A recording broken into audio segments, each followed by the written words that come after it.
Let me say something that might stop you mid-scroll, something that might make you set down your coffee and actually read this with both eyes open. You do not need $1 million to retire comfortably. I know what you've been told. You've sat through the seminars, scrolled through the personal finance forums, and nodded along while some well-meaning relative explained that you need to save for 30 or 40 years before you can even think about stepping away from a paycheck. You've punched numbers into retirement calculators at midnight and felt that quiet sinking feeling, the one that tells you that the finish line keeps moving, that freedom is always just one more decade away. I've felt that too, a lot of us have. But here's what I've come to believe after years of studying how money actually works, watching how real investors, not the hypothetical ones in textbooks, actually build wealth. The traditional path to retirement is not the only path. It might not even be the best path. And for most ordinary people, it's a path paved with unnecessary waiting, unnecessary sacrifice, and an unnecessary amount of time spent doing work that no longer lights them up. So let's talk about a different way. Let's talk about how retiring on $300,000, yes, $300,000, and generating $100,000 a year in income is not a fantasy. It's math, real, learnable, executable math.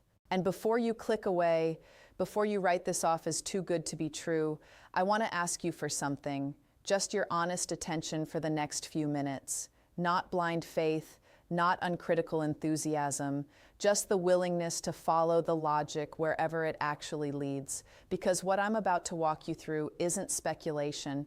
It's a framework that exists, that works, and that more people deserve to know about than currently do. First, let's acknowledge what the traditional model gets wrong. Traditional retirement planning operates on a simple, almost comforting formula. Save a large sum, invest it conservatively, withdraw a small percentage each year, and hope you don't outlive your money. The classic 4% rule suggests you can safely withdraw 4% of your portfolio annually without depleting it over a 30-year retirement. That sounds reasonable until you do the actual arithmetic. If you want $100,000 per year in retirement income, the 4% rule says you need $2,500,000 saved, $2.5 million. Even the slightly more aggressive version, targeting 7% annual returns, still requires a portfolio somewhere between $1 and $2 million to generate $100,000 annually. So you'd need, say, $1.4 million invested to pull $100,000 a year using a 7% return assumption. How long does it take to save $1.4 million? For most people working normal jobs, making normal salaries, living normal lives, we're talking 30 to 40 years. That's not a path to early retirement. That's just regular retirement at 65, maybe 67 if the rules keep changing. And I want to be clear, I am not dismissing that path. If you're 25 years old with a good income and the discipline to invest consistently for 4 decades, that strategy works. It has worked for millions of people, and it will keep working. But what if you're 40? What if you're 50?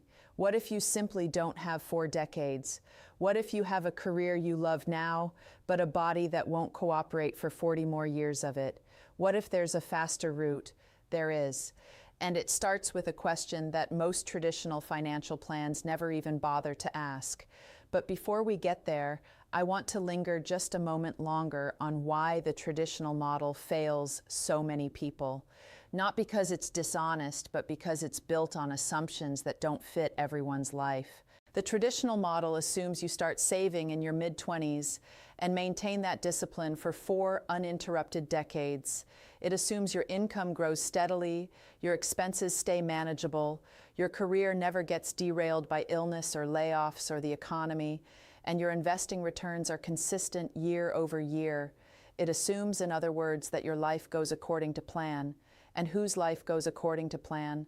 Real life has sick parents and surprise medical bills and recessions and career pivots and divorces and kids who need things and opportunities that cost money and years when you simply couldn't save anything because everything was on fire all at once. Real life has gaps. and the traditional model is brutal to anyone with gaps. The other thing the traditional model rarely acknowledges is the opportunity cost of waiting. Every year you spend in a career that depletes you, that costs you your health, your creativity, your relationships, your sense of self, is a year you cannot get back. No account balance, however large, can reimburse you for years of your one wild and precious life spent doing work that no longer serves you. The urgency to find a faster path isn't greed, it's sanity. The question that changes everything. Here it is. What return do I actually need on my existing capital to generate the income I want? Not how much do I need to save, not how many more years do I need to work, but what is the return that bridges the gap between what I have and what I need? If you have $300,000 and you want $100,000 a year in income, you need a 30% annual return on your capital. $300,000 times 30% equals $90,000 to $100,000 per year. Now I can already hear the skepticism rising. 30%? That sounds like a late-night infomercial. That sounds like the kind of number someone throws around just before asking you to invest in their cryptocurrency or their cousin's startup. But stay with me because this is where it gets genuinely interesting. That 30% annual return breaks down to 3% per month. And 3% per month, when you understand how options work, is not a pipe dream. It is a specific, achievable, repeatable target that thousands of investors quietly build toward every single month. This is not about picking stocks. This is not about timing the market. This is about something far more reliable, far more mechanical, and far more misunderstood than almost anything else in the world of personal finance. This is about selling options. Options, the most misunderstood tool in finance. Let me be honest with you about something. The word options makes a lot of people nervous. It has a reputation, the reputation of being something that hedge funds use, something that blew up someone's brother-in-law's brokerage account, something complicated and dangerous and definitely not for regular people. That reputation exists because most people encounter options from the wrong direction. They encounter options as something you buy. And here's the essential insight, the one that changes the entire picture. If you buy options, you are paying interest. If you sell options, you are receiving interest. Read that again because it genuinely matters. When you buy an option, you are the one paying a premium, a fee for the right to do something with a stock at a specific price.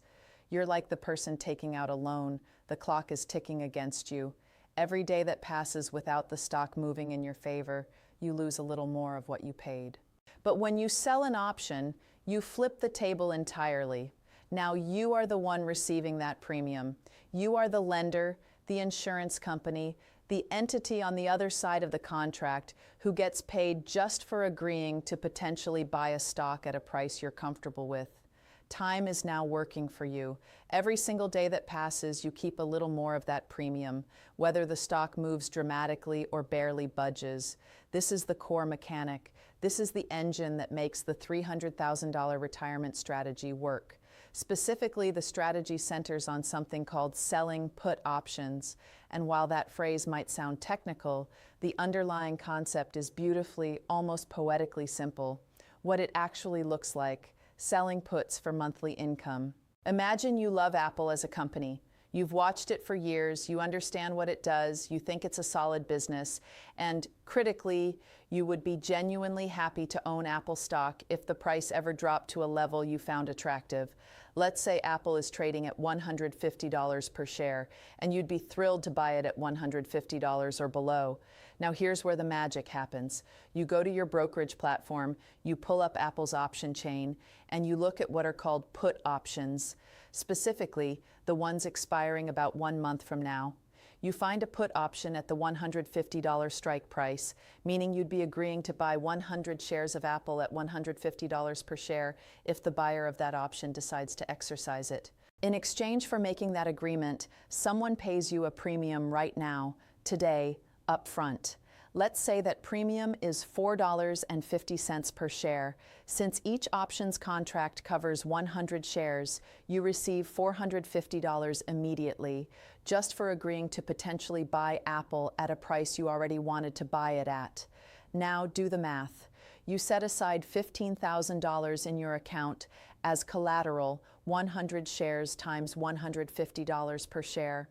You receive $450. That's exactly 3% in 30 days, 3% per month on a single contract. Scale that across a $300,000 portfolio, managing multiple contracts across several different stocks or indices you're comfortable owning, and suddenly the math of a $100,000 annual income becomes not just possible but systematic. Let's look at another example to make this even more concrete. Take Ford Motor Company, trading around $12 per share. You run the calculation. $12 times 3% equals 36 cents. You need to receive at least 36 cents per share on a 1-month put option to hit your monthly target. You look at Ford's option chain, and you find put options offering significantly more than 36 cents. The criteria is met. The trade works. Or consider Shopify, a name most of us know from our online shopping habits, trading around $38.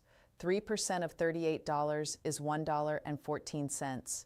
You scan Shopify's option chain and find even richer premiums, sometimes at strike prices below the current trading price, offering you both a margin of safety and your target return in the same trade. This is what financial freedom built from real strategy looks like. Not luck, not a hot tip, a process, a repeatable monthly process.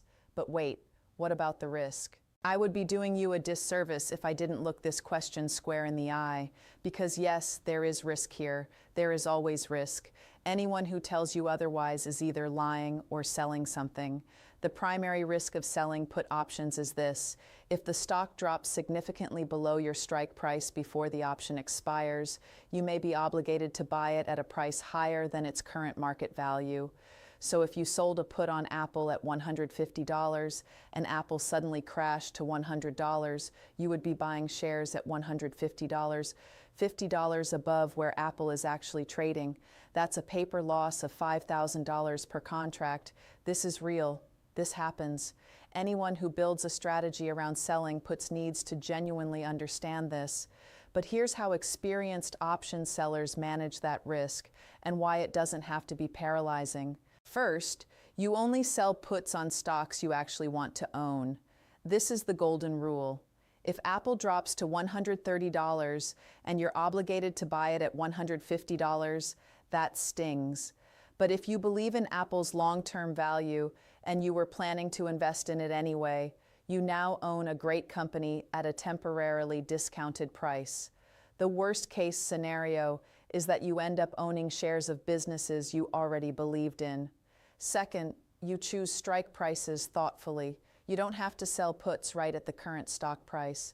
You can sell them at lower strike prices, say $140 or $130 on that same $150 Apple stock, and receive a slightly lower premium in exchange for a much larger cushion between the current price and the point where you'd actually be obligated to buy. Third, diversification still matters. Spreading your $300,000 across multiple positions, different companies, different sectors, different expiration dates, means that a sudden drop in one stock doesn't wipe out your entire monthly income. Fourth, there are tax considerations that need real attention.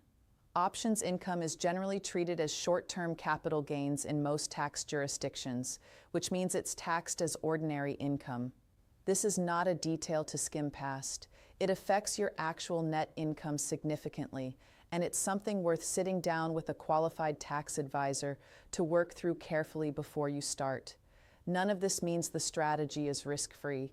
Nothing worth pursuing is, but it means the risks are knowable, manageable, and navigable, which is far more than can be said for the risk of simply never building enough wealth to retire at all. The emotional side of this, because numbers alone never tell the whole story. Here's what I want you to understand that the spreadsheets can never quite capture. The traditional retirement timeline asks you to defer your entire life for decades. It asks you to be patient while your 30s become your 40s, while your 40s become your 50s, while your children grow up and your knees get a little less reliable and the bucket list gets a little longer. It asks you to keep showing up to a job 5 days a week, 50 weeks a year, for 30 or 40 years, and to somehow find meaning in the promise that freedom is always just around the next decade's corner. That is a profound cost, not a financial cost, a human one. Learning strategies like this one, strategies that can potentially compress a 40-year timeline into something far shorter, isn't just about money. It's about getting your time back. It's about choosing how you spend your mornings. It's about being present when your kids need you, when your parents need you, when you need you. I've watched people, regular, thoughtful, disciplined people, transform their relationship with money by simply understanding that income doesn't have to come from trading hours for dollars, that a well-managed portfolio can generate cash flow the way a rental property generates rent, month after month, whether you're working or traveling or sleeping. That understanding changes everything, not just your bank account, your entire sense of what's possible. I think about a woman I once spoke with, a teacher in her mid-40s who had done everything right by conventional wisdom. She had her pension, her 403b, her modest savings account. She was on track by every traditional metric to retire at 65, and she was exhausted, not physically exhausted, deeply spiritually exhausted. She loved her students, but the system had ground her down. She wanted to travel. She wanted to write. She wanted to take care of her aging mother without feeling like she was stealing from her future to do it. When she first heard about strategies like this one, about the possibility of generating meaningful income from a portfolio she could actually accumulate in her remaining working years, she cried, not because the numbers were magical, because for the first time in years, she felt like her timeline was hers again. That's what's really at stake here, not just money, time, agency, the irreplaceable sensation of choosing how your days unfold. I'm not promising this is easy. I'm not promising it's without setbacks. I'm promising that it is real, that it is learnable, and that the people who put in the effort to understand it tend to look back on that decision as one of the most important they ever made. How to actually get started, a practical roadmap. Let me be direct about something. You don't learn this in an afternoon. The concepts are learnable. I believe that genuinely, but there is a learning curve, and that learning curve deserves respect. Here's a sensible progression for someone starting from zero. Step 1, understand the instrument. Before you sell a single put option, understand exactly what you're agreeing to. Read about how options are priced, what strike price and expiration date and premium mean in practice. Use paper trading, simulated accounts that let you practice with fake money until the mechanics feel natural. Step 2, start with companies you know and trust. Your first real options trades should be on companies you've researched, understand, and would genuinely be comfortable owning shares of. If you know nothing about biotechnology and wouldn't know what to do with biotech stock, don't sell puts on biotech companies. Start with the businesses whose products you use, whose earnings reports you actually read, whose futures you have a thoughtful opinion about. Step 3, start small. A $300,000 portfolio doesn't have to be deployed all at once. Many experienced options sellers start with a fraction of their capital, perhaps $30,000 to $50,000, while they develop their process and their judgment. Prove the strategy works at small scale before you scale it up. Step 4, build your watch list. Every month, go through the exercise described earlier. Pull up the option chains for your target stocks. Check whether the available premiums meet your 3% monthly criterion. Sometimes they will. Sometimes market conditions will make premiums lower. Learn to be patient and selective, to only make trades when the math genuinely works, not just when you're eager to generate income. Step 5, track everything. Keep records of every trade, the strike price, the premium received, the expiration date, the outcome. This isn't bureaucracy. It's the feedback loop that makes you better. Over time, your records will show you which stocks consistently offer good premiums, which sectors tend to be most volatile, and where your own judgment tends to be strongest. Step 6. Understand the tax picture before you start, not after. This cannot be overstated. Talk to a tax professional. Know how options income will be classified in your situation. Plan for it. Set money aside for it. The 3% monthly target needs to be a 3% after-tax target in your mind. Different account types, taxable brokerage accounts, IRAs, Roth IRAs, have different tax treatment for options income, and the account you choose to trade in can materially affect your net returns. This is not a detail to figure out later. Make it part of your foundation from day one. A word about index funds and why they belong in this conversation. There is a shortcut that experienced options traders often discover, and it's worth mentioning here: index funds. Selling puts on broad market index funds, ETFs, that track the S&P 500 or other major indices, offers a specific kind of advantage.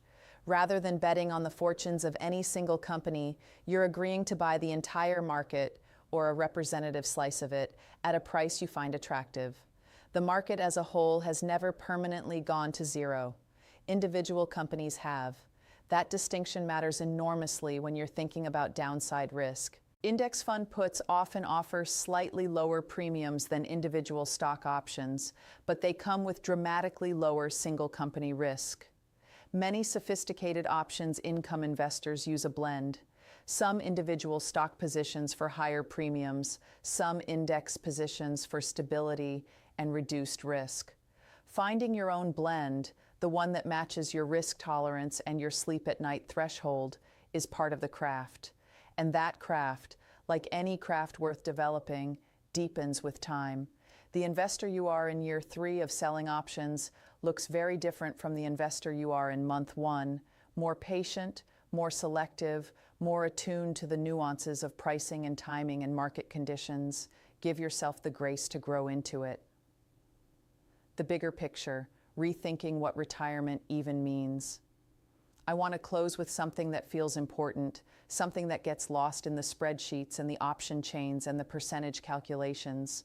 Retirement, at its core, is not about a number. It's not about reaching $300,000 or $1 million or $3 million. It's about building the freedom to choose, the freedom to spend your hours on the things that matter most to you, with the people who matter most to you, doing work that energizes rather than depletes you. The strategies described here are tools, powerful tools, learnable tools, tools that can compress timelines and unlock possibilities that the traditional 40-year savings plan never could. But they are tools in service of a larger life. And the larger life, what you want to do with your freedom, who you want to spend it with, what you want to contribute, that's the part only you can figure out. What I can tell you is this: the earlier you learn how money actually works, the sooner you can stop letting it run your life and start making it work for yours. 3% a month, $300,000, $100,000 a year. The math is real, the strategy is learnable, the life on the other side of that learning is absolutely worth the effort. But I want to add one more thing because I think it matters. Learning to invest, really learning, not just copying someone else's trades, but actually understanding why something works and what could go wrong and how to adapt when the market surprises you, is one of the most empowering things you will ever do for yourself. It is not a passive activity. It rewards curiosity, patience, and the willingness to sit with discomfort while you develop genuine competence. There will be moments of doubt. There will be months where the premiums feel thin, or the market moves in a direction you didn't anticipate, or you second-guess a trade you made. This is not failure. This is tuition. Every serious investor pays it, and every serious investor comes out the other side with something no textbook can fully give you: the hard-won confidence that comes from navigating real risk with real money and coming through it smarter than before.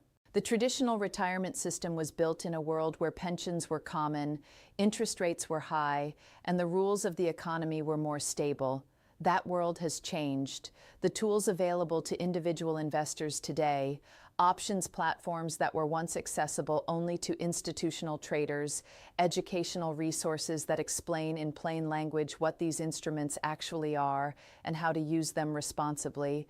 These represent a genuine democratization of financial knowledge. The information is out there. The question is whether you'll go get it. You've already taken one step just by being here and reading this far. That matters. Most people won't. Most people will close this tab and go back to the retirement calculator that tells them they need 40 more years. You don't have to be most people. The goal is $100,000 a year. The vehicle is $300,000. The mechanism is 3% a month. The path starts with learning, continues with practice, and leads somewhere most people never get to go. Financial freedom, built by your own hands, on your own timeline. Now go learn something, and mean it this time.